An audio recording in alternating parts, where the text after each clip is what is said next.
Welcome investors. तो इस video में हम आपको बताएंगे कि ईपीएस यानी अर्निंग पर शेयर क्या होता है। तो ये रेशियोज बेसिकली हमारे एनालिसिस में काम आते हैं। किसी भी स्टॉक को अगर हम एनालाइज करना चाहते हैं, अगर हम खुद से एनालाइज करना चाहते हैं तो उस पर्पज़ के लिए ये रेशियोज बहुत ही काम के होते हैं। तो सबसे पहले समझते हैं कि ईपीएस क्या होता है। EPS means earning per share, means कोई भी कंपनी किसी एक शेयर के पीछे कितने रुपए की अर्निंग कर रही होती है, तो ये पैरामीटर उस बात को बता रहा होता है।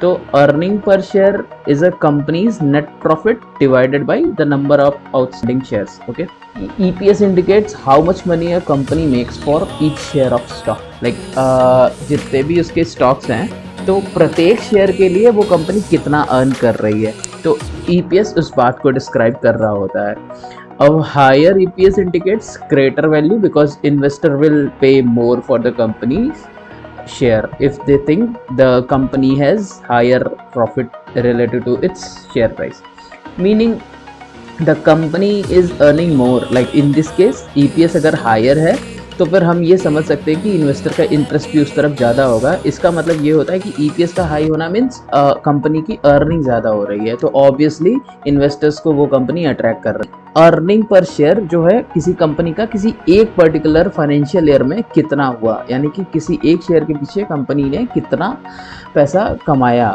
चलिए इसको एक आसान एग्जाम्पल से समझते हैं। मान लीजिए आपने कोई एक कंपनी शुरू की, आप और आपके 3 दोस्त, यानी कि टोटल 4 पार्टनर्स हो गए कंपनी के। तो आपने कोई कंपनी शुरू की जिसकी इनिशियल वैल्यू जो कंपनी की थी वो 1000 रुपीज़ थी। ठीक है, मान लीजिए आपने 1000 रुपये लगा के आप 4 लोगों ने कंपनी शुरू की। चारों ने इक्वल लाइक कंट्रीब्यूशन किया है, like 250 rupees each.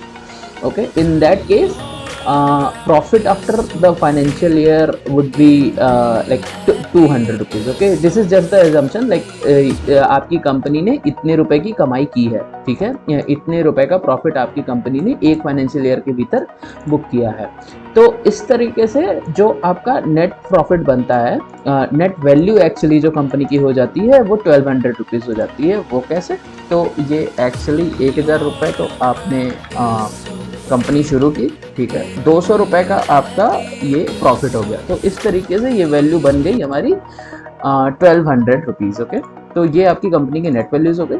Okay, now calculate the earning per share for this financial year. Okay, so total profit, net profit is 200 rupees and we are going to divide it by 4, like 4. Why 4? Because there are 4 partners, okay, 4 friends who has started the company. So yeah, now you will be ending with 50 rupees per share. Okay, तो इस तरीके से ये हमारा earning per share calculate होता है किसी भी कंपनी। तो इस वीडियो में सिर्फ इतना ही, मिलते हैं नेक्स्ट वीडियो में। Thank you for your time.